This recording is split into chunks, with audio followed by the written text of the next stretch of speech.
Now that he's home. And you've just seen the president talking about the growing crisis in Iraq today out on the White House lawn there as he begins to board. He's going to be traveling here soon. Two things that really stuck out that the president said there about our involvement in Iraq, where we've spent already so much blood and treasure there, but have left after that president that you saw right there declared that it was over. President Obama saying that. But now with this new crisis, he says, we will not be sending in troops, but I've asked my national security team for options at this point. And then he went on to say we cannot do it for them, meaning the Iraqis and their Iraq leadership there. This is a wake-up call for Iraq and their leadership there. We are joined today by some others here, and I want to get to Ed Henry in just a moment, but we are outnumbered. I'm Harris Faulkner. Let's go around the horn quickly. Kimberly Guilfoyle is here, Heather Childers, Katie Pavlich, and today's hashtag One Lucky Guy, Chief White House Correspondent Ed Henry. And he is outnumbered. You know, what's interesting, normally you would be taking that trip with the president. You're not there. You're with us here now. And your first thoughts about after hearing the president? My first thought is one of the only new things we heard from the president was a timeline. We're all wondering how quickly will the U.S. act. When he said at the end there, several days, that means that we're not going to see airstrikes this weekend, maybe next week. But he seems very cautious. And I think his allies are going to say that after what happened in Iraq over the last decade or so, caution may be a good idea. On the other hand, when he says, look, this is a vicious organization, this Al-Qaeda offshoot, and we have to make sure we've got American interests there, and we can't let them get a bigger foothold, well, guess what? They've already overtaken at least 2 cities in Iraq. They're marching towards Baghdad. This situation, before he makes a decision several days from now, they could be in Baghdad by then. Exactly. And so I would have liked to have heard a couple more questions, such as, Mr. President, do you still think Al-Qaeda's on the run, like you said in 2012, number one? And number two, do you still think that pulling out of Iraq without leaving troops behind was a success, as he's said before? Those are tough questions, no easy answers, but this is what he's grappling with right now, because this is a dire situation. Before we have a wider discussion about all the semantics in this and the politics, I want to drill down on where our people are in Iraq, because there's great concern today that Baghdad could be next. For ISIL is the group, the Islamic State terror group that we keep hearing the president and others talk about with that acronym. They are considered to be more dangerous perhaps than any Al-Qaeda militant group we've ever seen, and they are well heeled. They just knocked off the bank reportedly in Mosul. They've got well over $400 million. They're rolling our Humvees through the cities that they're taking, that sort of thing. Just to paint a picture, our people, what is it like for our people in Baghdad, our embassy there? Some of them have to be terrified right now, obviously, because we've got thousands of people. I mean, we talk about our combat troops that came home, but we still have men and women from the U.S. government there at that U.S. embassy in Baghdad. They're obviously concerned. We saw some U.S. personnel evacuated from the air base yesterday. And I think, let's not forget another important point here when you talk about this Al-Qaeda offshoot group, which is said to be worse than Al-Qaeda, as our own Brett Baer was reporting last hour. They're an offshoot in part because their tactics are even nastier. Even worse terrorists. And Lindsey Graham yesterday, after a briefing behind closed doors, said, look out, what I heard scared the hell out of me, he said, in terms of what might be next in Iraq. Think about the fact that U.S. weapons and military equipment have gone to Iraq in recent months and years, and there's fears. The State Department has confirmed they're investigating whether or not these terrorists have gotten those U.S. weapons now. Yeah. That's a big deal. What I took from this is, to me, it's just become so apparent that Obama's lack of military experience or understanding of modern warfare has really put the United States at peril, especially with respect to our national security interests, Katie. I don't feel that he moved the ball at all today. It wasn't anything different than he said yesterday. All I saw was, again, waiting, and I think that's been a fair criticism, that sometimes they wait too long and then we are operating at a further disadvantage.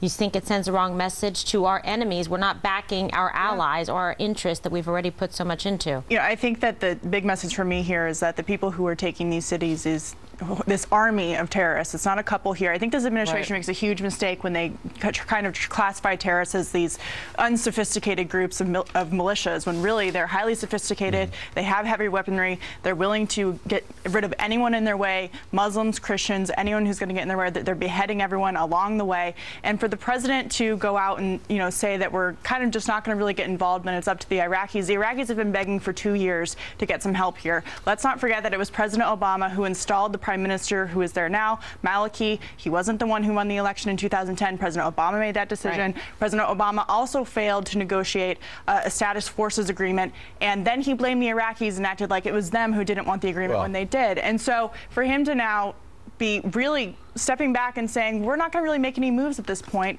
These guys are 70 miles outside of Baghdad. Sure, but Maliki's not a good actor here, we've got to point out. And he started in the Bush administration, and he, in fact, the reason why we didn't get a status of forces agreement because he would not allow U.S. troops to stay behind without legal liability. So God forbid a U.S.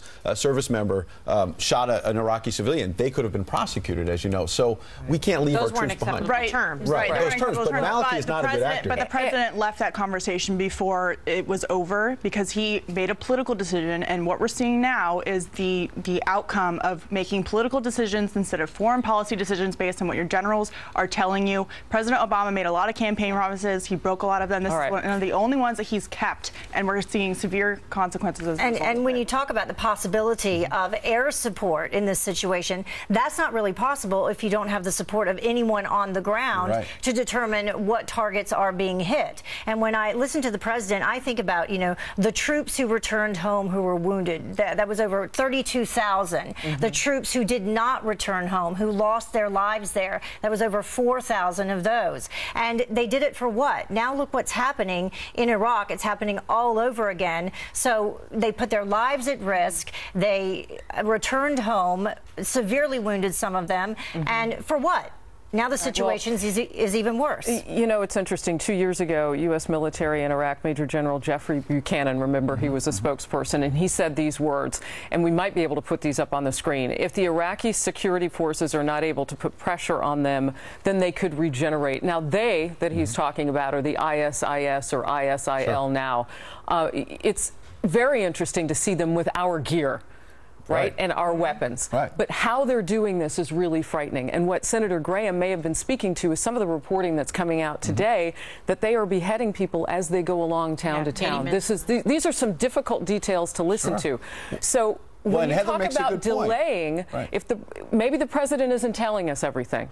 Well, look, Heather makes a good point as well. What if you launch U.S. airstrikes and then the Iraqi military on the ground can't do anything to actually support those efforts and follow up and go after the bad guys? We could kill some of them, but what are you going to do after? In recent days, we've seen the Iraqi military dropping their uniforms, dropping their weapons, and running. What military there was left? Because it pretty much got dismantled after Saddam. You got to give them a leg up. You got to do something. You can't just sit there and throw your hands up. We're operating at a disadvantage because there has been very poor decision making because we don't have intelligence on the ground. These guys operate through couriers. They are being very careful, and unless you have special forces or some kind of contingency on the ground there to be able to give real-time intel back, we're relying on satellite images, and this is a problem because we're getting it way too late. And now as a result, we have this situation on our hands, which is not okay. It's not acceptable, and you can't just say, oh, we'll just stay out of Iraq. That's not what we do. You got to finish the job. And if he had listened to the commanders to begin with,